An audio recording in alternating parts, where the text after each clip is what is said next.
एक बार्बरिक हत्याकांड, और उस हत्याकांड की गुत्थी सुलझाने के लिए साइंटिफिक एवेल्युएशन जो कि नार्को टेस्ट होगा, वो क्या है, वो पूरी प्रक्रिया क्या है, उसे समझने के लिए, उनकी बारीकियों को समझने के लिए कि आखिर ये क्यों जरूरी है। मेरे साथ इस विनायक अस्पताल में डॉक्टरों का और विशेषज्ञों का पूरा पैनल है। वेदभूषण जी दिल्ली पुलिस के पूर्व एसीपी हमारे साथ जुड़ रहे हैं, डॉक्टर सौरभ जो कि एमडी हैं, जनरल फिजिशियन हैं, कि आखिर आपने सुना कि किस तरह की तैयारियां की जाती हैं। उसके साथ हमारे पास यहां पर इस विशेष वार्ड में हमने एक डमी भी रखा है। आमतौर पर जब तस्वीरें, जो आपने अगर याद हो कि कसाब की जो नार्को की वीडियो आई थी, लगभग ऐसी ही तस्वीरें दिखाई पड़ रही थी। साथ ही में हमारे साथ डॉक्टर पुनीत जैन हैं जो कि क्लिनिकल साइकोलॉजिस्ट हैं, और उसके साथ साथ डॉक्टर अनुज त्रिपाठी हैं जो कि एनेस्थीसिस्ट हैं, यानी ये एनेस्थीसिया देते हैं। तो इस पूरी प्रक्रिया को समझने के लिए इस वार्ड में हम यहां पर आए, ये समझाने के लिए आम भाषा में कि आखिर नार्को टेस्ट इतना महत्वपूर्ण क्यों होता है।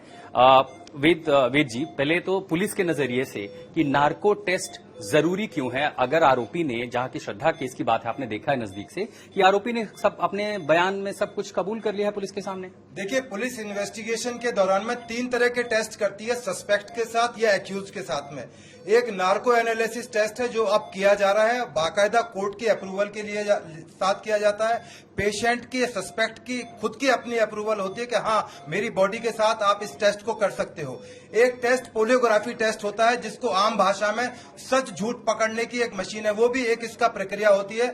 उसके अलावा एक ब्रेन मैपिंग टेस्ट होता है। क्योंकि अब आप नार्को एनालिसिस टेस्ट दिखा रहे हैं, इसमें पेशेंट को एक ट्रूथ सीरम दिया जाता है, वो अचेतन अवस्था में पहुंच जाता है। फिर जो उसके सवाल है, वो जो क्वेश्चनायर पुलिस तैयार करती है, इन्वेस्टिगेटिंग ऑफिसर तैयार करता है कि किस तरह के सवाल उससे पुट किए जाएं, क्योंकि अचेतन अवस्था में वो छिपा नहीं पाएगा। उन सवालों पे आते हैं, उन सवालों पर आते हैं। डॉक्टर सौरभ, जब भी नार्को होगा एक अवस्था होनी चाहिए हेल्थ की। अभी हम असिस्टेंट डायरेक्टर से बात करते हैं फसल को, कह रहे हैं कि कुछ तैयारियां होती हैं नार्को टेस्ट से पहले। किस तरह की तैयारियां होती हैं जिसके पहले कि आरोपी का इस तरह का टेस्ट किया जाए? देखिए, नार्को यानी एनेस्थीसिया, तो इसमें नार्को टेस्ट में एनेस्थीसिया का जो शॉर्ट एक्टिंग एजेंट होता है, जो बहुत शॉर्ट ड्यूरेशन के लिए एनेस्थीसिया देता है मरीज को, उसका इस्तेमाल किया जाता है। और उससे पहले कुछ बड़े रूटीन टेस्ट होते हैं जो कि एक जनरल फिटनेस पेशेंट की असेस कराते हैं कि क्या वो ये एनेस्थेटिक एजेंट लेने के लिए उसका शरीर तैयार है कि नहीं। कहीं ऐसा तो नहीं है कि उसका शरीर किसी रिस्क पे आ जाए उन्हें एनेस्थेटिक एजेंट्स एडमिनिस्टर करने के दौरान। तो यही वो प्री नार्कोटिक चेकअप होता है जो कि हमें ये बताता है कि हाँ, पेशेंट को हम सेफली वो एनेस्थेटिक ड्रग एडमिनिस्टर कर सकते हैं। तो आपके पास एनेस्थीसिया एक्सपर्ट है डॉक्टर अनुज त्रिपाठी। हमें ये बताइए कि ये लीजिए माइक आपने अपने पास, मुझे ये समझाइए कि एनेस्थीसिया शरीर में क्या काम करता है। आमतौर पर हमें समझते हैं कि सर्जरी होती है, सुन्न करने के लिए लगा दिया जाता है ताकि उस शरीर के हिस्से पर दर्द ना हो। एनेस्थीसिया नार्को टेस्ट में कितना महत्वपूर्ण होता है? नार्को टेस्ट, जैसे कि अभी आपको सबने बताया कि जो केस के कारण नार्को एनालिसिस हम कर रहे हैं, एसीपी जी ने आपको बताया नार्को टेस्ट हम कर रहे हैं। तो नार्को का जो मीनिंग होता है वो ग्रीक वर्ड में एनेस्थीसिया ही बोलते हैं, ठीक है। इसमें जो हम ड्रग्स यूज करते हैं नार्को में, नार्को टेस्ट के लिए ड्रग यूज करते हैं जिसको हम ट्रूथ सीरम बोलते हैं। ट्रूथ सीरम भी बोल सकते हैं, नार्को भी बोल सकते हैं, जिसमें कई प्रकार के बार्बिट्रेट, शॉर्ट एक्टिंग एनेस्थेटिक एजेंट होते हैं, जैसे कि सोडियम थायोपेंटॉल होता है, सोडियम एमेट्रॉल होता है, स्कोपोलामीन होता है, जो कि यूज होता है।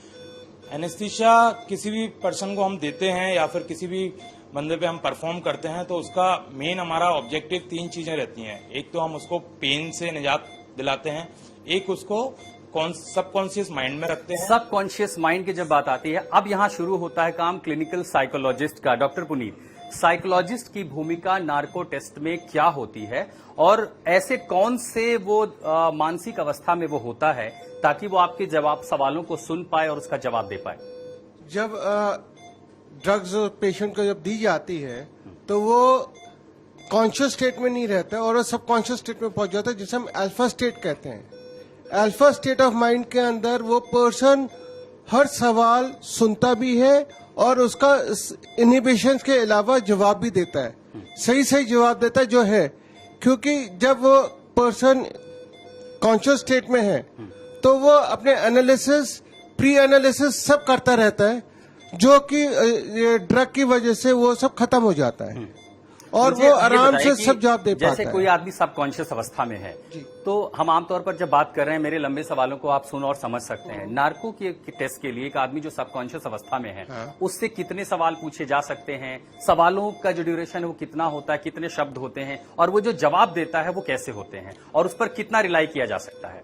सवाल छोटे छोटे होते हैं, क्योंकि जो सब्जेक्ट होता है वो पूरा सवाल पूरे क्वेश्चन को नहीं सुन पाता, तो इसलिए उसको हमेशा छोटे छोटे क्वेश्चंस के अंदर पुटअप किया जाता है और छोटे छोटे सवाल किए जाते हैं, छोटी छोटी चीजें पूछी जाती हैं, और उसको बार बार एक ही क्वेश्चन को या 2 या 3 दफा भी दोहराया जाता है, जिससे कि हम ट्रुथ पे आ पाए। साथ के साथ हमारी ब्रेन मैपिंग भी होती है और दूसरी चीजें भी होती हैं, जिससे कि वो सब की सब चीजें उनकी सब मैच करें। वेद जी, आपने कई सारे केस में इन्वेस्टिगेशन किया है। नार्को से पहले, अगर जहां तक मुझे याद है, देखिए श्रद्धा केस में जो आफ्ताब है उससे कई सारे सवाल किए गए हैं, उसने अपना अपराध कबूला है। नार्को टेस्ट में पुलिस को ऐसा क्या हासिल होगा जो इस केस में महत्वपूर्ण कड़ी बन सकता है, या जिसका साइंटिफिक या कानूनी ऐसा मामला हो कि जो अदालत में साबित हो सके? देखिए, नार्को एनालिसिस टेस्ट जो है कंक्लूसिव पीस ऑफ एविडेंस नहीं है। ये आपकी इन्वेस्टिगेशन को कोरोबरेट करने के लिए या कंट्राडिक्शन के लिए इस्तेमाल किया जाता है। ड्यूरिंग क्वेश्चनायर जो उससे सवाल पूछे जाएंगे, उसके दौरान जो बताएगा, रिवील करेगा, उनके बिना पर कोई फैक्ट्स की रिकवरी होती है। जैसे चक्कू की रिकवरी होनी है, उसके हेड को आपने कहां थ्रो करा, बॉडी के डिफरेंट पार्ट्स को कहां भेजा, आपने उसके मरने के बाद में क्या आपका रिएक्शन था, बॉम्बे कब गए, आपने इससे पहले उसकी जो प्रीवियस उसकी जो हिस्ट्री थी, आप श्रद्धा को कैसे जानते। कुछ ऐसे सॉफ्ट क्वेश्चंस इनिशियली पूछे जाते हैं जिससे कि ये पता लगे कि ये अचेतन अवस्था में पहुंचा है या नहीं पहुंचा है। क्या ऐसा हो सकता है कि जो पुलिस के सामने आफ्ताब ने बयान दिए उनमें से मैनिपुलेट करने के लिए, गुमराह करने के लिए दिए हों, और नार्को टेस्ट में अगर उसने तब झूठ बोला, वही सवाल नार्को टेस्ट में वो सही तरीके से बता सके? हाँ, बिल्कुल, इसी की कंफर्मेशन करने के लिए, क्योंकि अदालतों में ये सवाल पूछे जाएंगे कि आपने टेस्ट के दौरान में किस प्रक्रिया से आप गुजरे, क्या आपने क्वेश्चंस किए, उसकी क्या रिकवरी हुई, फैक्ट्स की क्या रिकवरी हुई। अब जो क्वेश्चन है, सपोज करो आफ्ताब से पूछा जाए कि आपके फादर का नाम क्या आलम था, तो वो यदि बताएगा नहीं है, सही है, तो डिसाइड होगा कि अचेतन अवस्था में पहुंच गया है, नहीं पहुंच गया। तब आप उससे एक क्वेश्चनायर, जो एक सॉफ्ट क्वेश्चन होंगे, उसके बाद हार्ड हिटिंग क्वेश्चन होंगे, फिर उनको कन्फ्रंट कराया जाएगा। अच्छा, इस कि केस आपने में ही इसको मारा, श्रद्धा को मारा, वो उसका क्या रिएक्शन आएगा, वो तमाम चीजें आप देख रहे हैं, पल्स रीड की जा रही है, हार्ट की बीट्स रीड की जाएंगी, और उसके जो तमाम डिजिटल रिकॉर्डिंग होती है, वीडियो रिकॉर्डिंग होती है। आज डिजिटल का टाइम है, साइंस बहुत आगे जा चुकी है, मेडिकल साइंस बहुत आगे है, तमाम तरह की रिपोर्ट्स आएंगी। उसके बाद जो फर्दर लीड्स वो देगा ड्यूरिंग इन्वेस्टिगेशन, वो तमाम फिर फैक्ट्स वेरीफाई करेगी। पुलिस के लिए एक रास्ता मिलता है। नार्को, आपको याद होगा तेलगी घोटाला एक बहुत बड़ा केस था, उसमें नार्को ये आम केस में नहीं किया जाता, बिल्कुल। डॉक्टर नॉर्मल सौरभ, केस में अभी नहीं जी किया मैं जाता। आता हूं सर, एक बारीकी उन्होंने बात की, ये जो हम शरीर पर इस तरह के टेस्ट में देखते हैं कि ये पल्सेस लगाए गए हैं, मीटर लगाए गए हैं, ये क्या रिकॉर्ड करते हैं और क्या, क्योंकि देखिए कुछ एक्सपर्ट्स ऐसे हैं जो पॉलीग्राफ टेस्ट को भी चीट कर जाते हैं। क्या इस श्रद्धा केस में ऐसी संभावना है कि आफ्ताब इस टेस्ट को भी चीट कर सकता है? जिस तरह अगर उतनी इस तरह बातें बनाई हैं, पुलिस को भी मेहनत हो रही है सबूत जुटाने में, क्या संभव है कोई ऐसी मेडिकल अवस्था में नार्को टेस्ट भी चीट कर सकता है? जी बिल्कुल, ये बहुत ही अच्छा सवाल आपने रखा है। और ये पाया गया है कि कुछ इंडिविजुअल्स में ऐसी कैपेसिटी होती है कि वो नशे की अवस्था में, अचेतन अवस्था में भी झूठ बोलने की एक क्षमता रखते हैं। अगर उनसे सवाल पूछा जा रहा है तो उसको भी वो ब्लफ कर सकते हैं, भले ही वो नार्को टेस्ट के दौरान हो।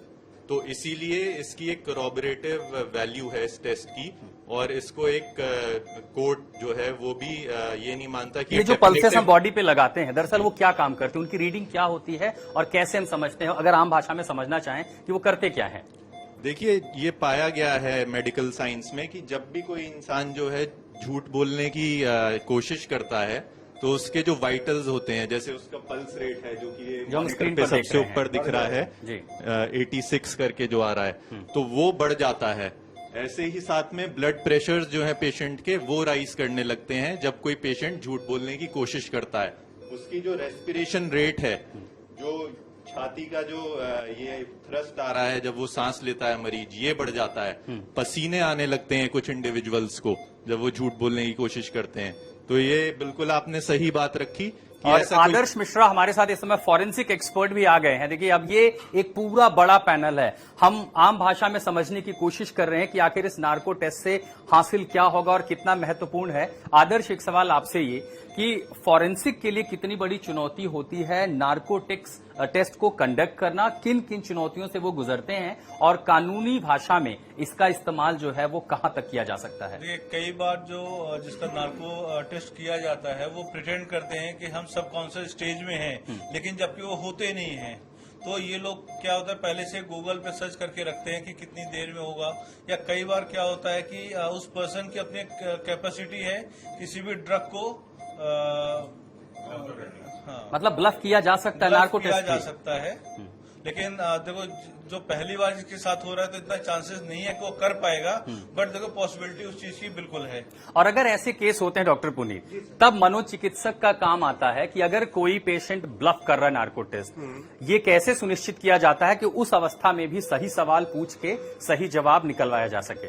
वही जो क्वेश्चन एक दफा हमने जो पूछा है उसी को घुमा फिरा करके 3-4 दफा पूछना पड़ता है, तो उससे उसका सही आंसर निकलने की संभावना ज्यादा बढ़ जाती है। सेकेंडली, जो हम जो ये मॉनिटर पर देख रहे हैं या इनका जो ईईजी कर रहे हैं या ईसीजी कर रहे हैं, उन सब चीजों को मद्दे रखते हुए हम उस कंक्लूजन पे आ सकते हैं कि ये सही बोल रहा है या अभी भी हमारे को गलत बोलने की कोशिश कर रहा है। तो आदर्श, मुझे बताइए, कितने लोग होते हैं नार्को टेस्ट जब होता है जो सवाल पूछते हैं? सवाल में जो पेस होता है वो कितना होता है, टोन कितने होती हैं, शब्द कितने होते हैं? देखो, जनरली तो ज्यादा घुमा फिरा कर क्वेश्चंस नहीं पूछे जाते, क्योंकि अगर घुमा फिरा के क्वेश्चंस पूछेंगे तो हो सकता है जिसका कर रहे हैं उसको समझ ही ना आए, क्योंकि वो एक अलग कंडीशन में भी लेटा हुआ है। तो जनरली यस और नो या उसी से रिलेटेड ही क्वेश्चन पूछे जाते हैं, जैसे क्या आपने हथियार कहाँ रखा है, या जिससे छोटे छोटे आंसर्स मिल सके। तो दरअसल हमने एक आसान प्रक्रिया के जरिए आपको ये समझाने की कोशिश की कि नार्को टेस्ट क्या होता है, कानूनी रूप से वो कितना जरूरी है, पूरी जांच में वो कितना महत्वपूर्ण है, किस जांच को कैसे दिशा दी जा सकती है, लेकिन साथ ही उन बारीकियों पर भी कि आखिर इस पूरे टेस्ट की प्रक्रिया के दौरान जो आरोपी है उससे क्या क्या से गुजरना होता है और उसके बाद कैसे ध्यान रखा जाता है कि सब कुछ कानून के दायरे में रहते हुए जांच को सही दिशा मिल सके।